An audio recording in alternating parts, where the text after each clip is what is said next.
Prasat Vihear temple architecture. Plain at a glance, large stairway and long pillar causeway lead to the gopura of the first three levels of the mountain.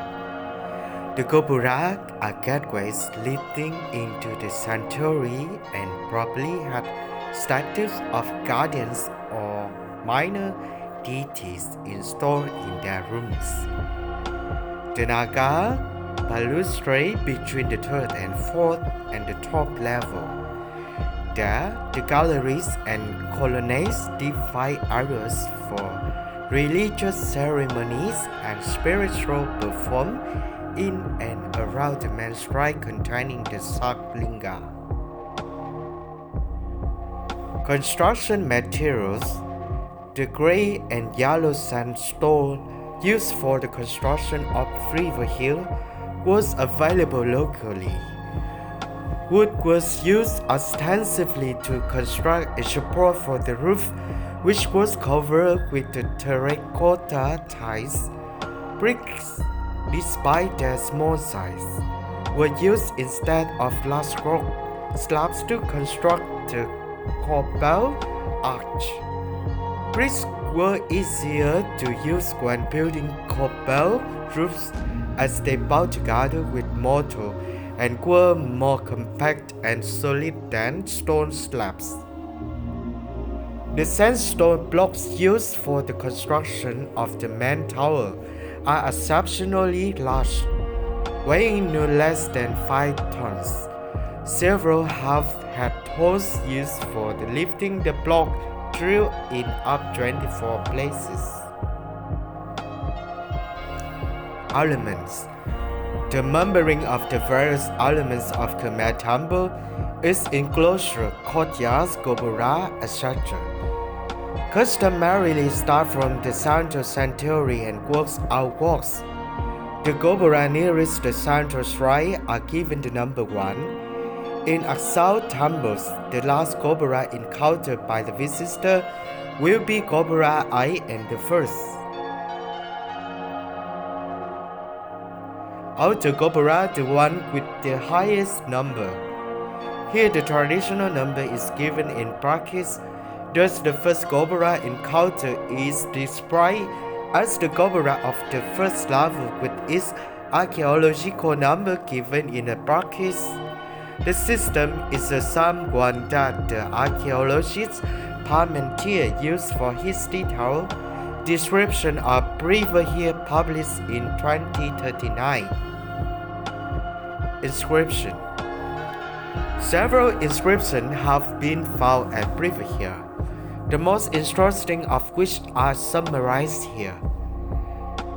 K3A3, known as the Stele of the Vihear or Stele of the Divakara.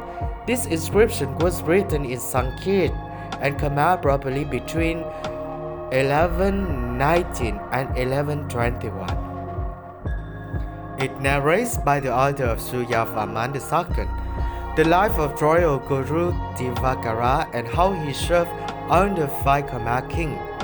Udayati Yavarman II, Harshavarman III, Jayavarman VI, Damra Indravarman I, and Suryavarman II, who entrusted him in many gifts, both for himself and to be donated on their behalf to temples. Between the first and second decade of the 12th century, Divakara was asked by Suryavarman II to go on the pilgrimage to the temples to offer gifts, preside over ritual sacrifices, and carry out improvements and prepare works. At Vihear temple, Divakara offers precious objects to Shiharesvara, such as a statue probably of gold of dancing Shiva. He added the gold tiles inlaid with precious stone, covered the temple floor with bronze plaques and decorated the walls with plates of precious metal. He ordered that the tower's course and main entrance be decorated annually. He also distributed payments to all those who worked at the temple. This inscription is engraved on the stele found inside the mandapa. K380. This inscription appears on both sides of the southern door on the Gopura of the fourth level, written in the Sanskrit and the Khmer probably between 1038 and 1049. It contains important history about Vihear temple.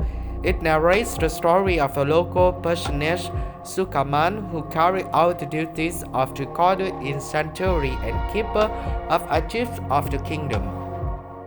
It also tells of the royal decree requiring certain people to swear an oath of allegiance to Siharasvara.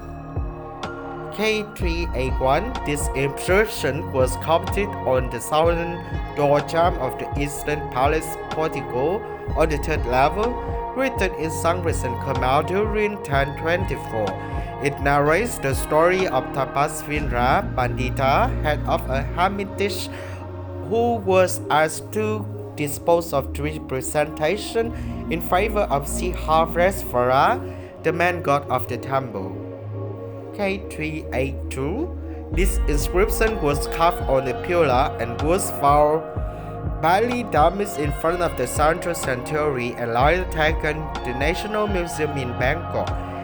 Inscribed in 1047, it refers to Siavaman I, who commissioned the inscription but contains little information that is important to Vihear temple. The mountain stairway.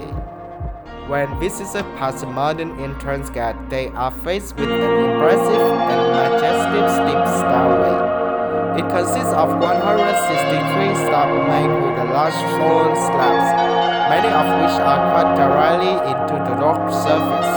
The stairway is 8 miles wide and 78.5 miles long.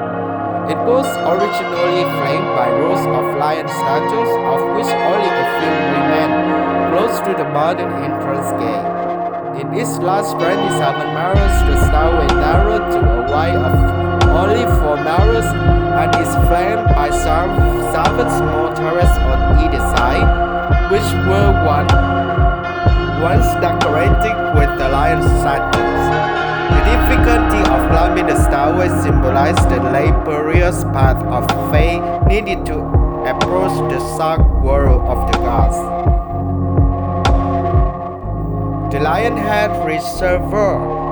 Between Gopura the 4 and the 3rd, some 50 miles to the east of the second Pillar Avenue, there is a square stone-paved reservoir, 9.4 miles on the east side. Each side of the reservoir has 12 steps, each 20 to 25 centimeters high.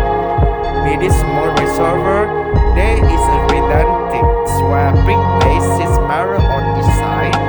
It is supposed that this was used as the pedestal for a statue or a small construction made in perishable materials, suggesting a ritual reuse of this small reservoir according to reverse reports. On the southern side of this pool, there was a small lion's head with a water outlet from its mouth. It was visible only when the water level of the reservoir was very low. This lion's mouth is no longer at the side and is square about unknown. Windows. In the Preah complex, there is a wide range of windows design. Windows with 3 or 5 balusters are common.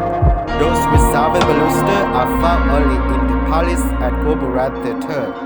The increased number of balusters at the state established the hierarchy of buildings and those who dwell therein. Lateral doors are flanked by false windows with the baluster. From Cambodia, go to Vihear on the route 62, where you will park. The ticket office can be approached either by the Ban Min Chai in Vihear province or from Siem Reap in Siem Reap province via An Long Vang. Although the highway is paved when it leaves Siem Reap, both roads are occasionally graded gravel once they begin to approach the direct escarpment. From Phnom Penh, there are paved roads all the way to the ticket office about 6 to 7 hours each way, which can be done round trip in one very long day. At the ticket office, foreigners must buy a ticket and then arrange a ride up to the steep roads to the top either by motorcycle or small truck. Cambodian citizens do not pay for a ticket but must arrange a trip to the top. There are 2 checkpoints along the way where you must present your ticket. As of January 2020, it is still not possible to accept Vihear from Thailand.